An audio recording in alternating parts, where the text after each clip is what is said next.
I have sent the police to my son's school. He has a broken collarbone, and that no one has been getting back to me, and I have every right to know what's going on with my son with a broken collarbone.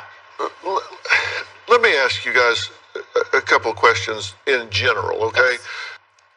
Do you think you have an agenda of unfinished emotional business running here in competition with what is in the child's best interest?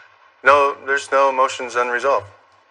You have no agenda here other than what can I do that's in my child's best interest? Exactly. That's my agenda. I absolutely have no agenda. I only care about my kids. Okay. Does it seem reasonable to you to send the police to pull him out of football practice? Definitely. That seems reasonable to you. Yes. I had tried to contact Dad. Do you know where they practice? Oh, yeah. I sent the officers because and he's 6'5". Yes. He does not blend in. No. I mean, if you wanted to know if he was okay, you could drive by there and see if he's out there.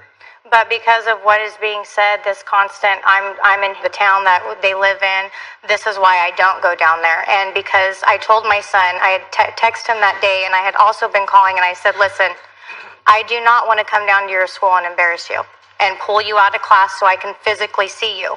If you do not answer these text messages or call me back, I will be sending an officer to do a safety check, because at this point I'm very concerned about your collarbone and what the police officers had to tell me the last time I was at Mike's house. Definitely. Okay. So you threatened him with embarrassing him if he didn't do what you wanted him to do. I told him that I would send an officer. No, I was being upfront. I'm a very upfront person. I told him this is what's going to happen if you don't reach back out. Like the court order states, I'm to have contact with my son at least one time a day. Definitely. That's not what it says. It is what it says. No, actually it isn't. You have a current custody agreement. Yes. That's not what it says.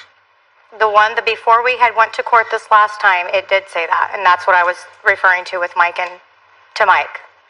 Well, you have one in place now. No, again, that yes. does not say that, correct? I'm pretty sure it does say that in the new one. No, actually it doesn't. It says that you're to have contact at the discretion of you and your son. That's and then it goes on later to say that it's at his discretion. Yeah.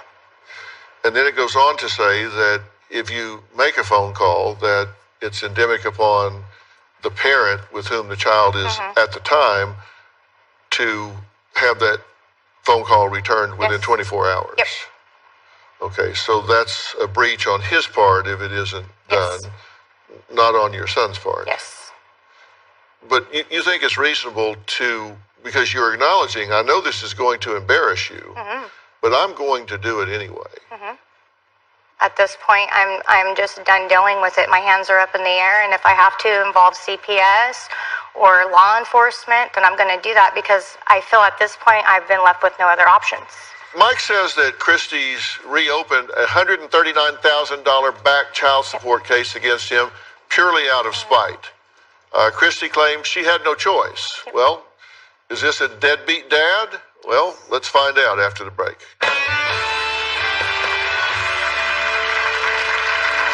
I think she has custody of Mike's son, and that's not the case. I'm going back to court because Mike is negligent. I know Mike is telling my son that he can ignore me. It seems like she's out to get me.